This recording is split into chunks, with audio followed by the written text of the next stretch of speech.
Ngiyathobeka kakhulu ngishayela izandla kakhulu indlunkulu abantwana bomntwana ukuthi babe nomcabango othi baqonde ngobubanzi bomntwana, baqonde ngomsebenzi wakhe, baqonde ngendlela yeyi ukuthi akwazi ukuthi kungacobeza iziba kuthuleke la kuguqe khona umntwana, ngoba amava omntwana siyawazi, ukusebenza kwakhe siyakwazi, isibindi sakhe siyasazi, ubunsizwa bakhe, ubuqhawe bakhe sikuhlanganisa konke siyakwazi, ukungesabi, kungabi lonina siyakwazi. Manje sizizwa sithokoza kakhulu ngoba kuningi sakuncela kumntwana, kuningi sakufunda ukuthi mawinsizwa ungabi novalo, zethembe.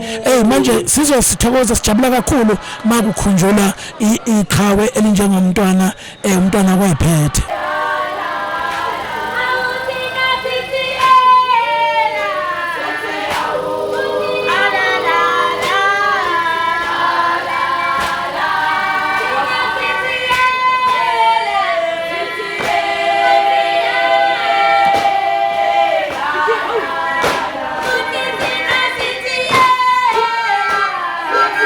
Qala ngikhulumele la kwingane ezincane esakhulayo, bengifisa ukuthi le ndlela lena beyibambe iqini. Ngiyazi kwezinye indawo izindaba zokuhlola zokuthi khanjwe amakhempa nje abavamisile ukuyinaka, kodwa futhi akusikho ukuthi uyitshitshi ngokuthi uhambe ukuhlola kuphela, uyaba futhi itshitshi ehlala ekhaya.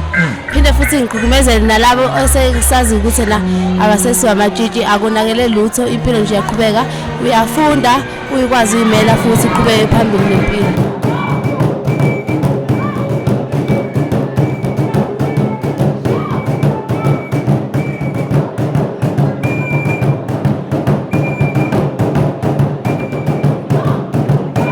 Konke lokho wayesekhaleni eliphambili lokuthi umntwana akwenze lokho. Siyazi futhi wayengumdidiyelo omkhulu wamabutho esiza, owayemngenankulu wesiza umntwana kwaphinda angena.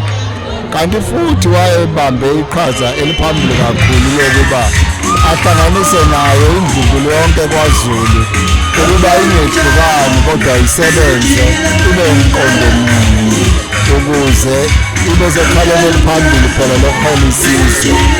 Osekuyinto-ke esiyibonile ukuthi isiyingozi kangakanani uma abantu abanjengayo bengasekho phakathi kwesizwe.